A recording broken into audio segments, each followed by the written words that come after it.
Natiq, dünən bir restoranda bir vəziyyətlə qarşılaşdım. Sifarişi alanda qiymətləri şifahi bildirdilər. Amma qəbizdə tamam fərqli məbləğ gəldi. Üstəlik servis haqqı olaraq əlavə pul da istədilər. Təəssüf ki, bu cür hallarla hələ də qarşılaşırıq. Amma qanuna görə bu tamamilə yanlışdır.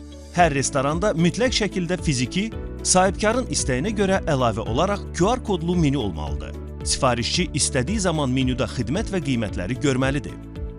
Aha, mən də elə bilirdim. Bəs menyuda nələr əks olunmalıdır? Əslində menyuda hər şey dəqiq göstərilməlidir.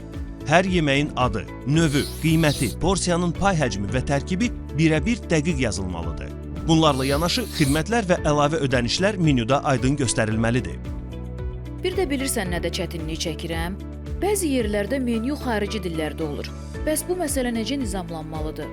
Qanun deyir ki, menyular mütləq Azərbaycan dilində olmalıdır. Xarici dillərdə olması isə arzu olunandır, xüsusilə turistlərin daha çox olduğu yerlərdə. Bayaq əlavə xidmət dedin.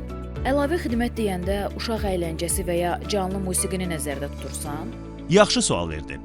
Bütün əlavə xidmətlər, uşaq əyləncəsi, canlı konsert üçün sahibkar ödəniş tələb edəcəksə, bu əvvəlcədən menyuda və ya iaşə obyekti daxilində hər kəsin aydın görə biləcəyi yerdə qeyd edilməlidir.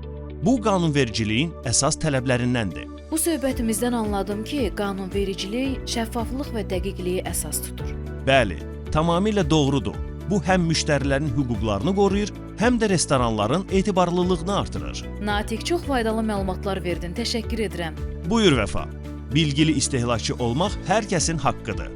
Birlikdə daha şəffaf və ədalətli xidmət mühiti yaradaq.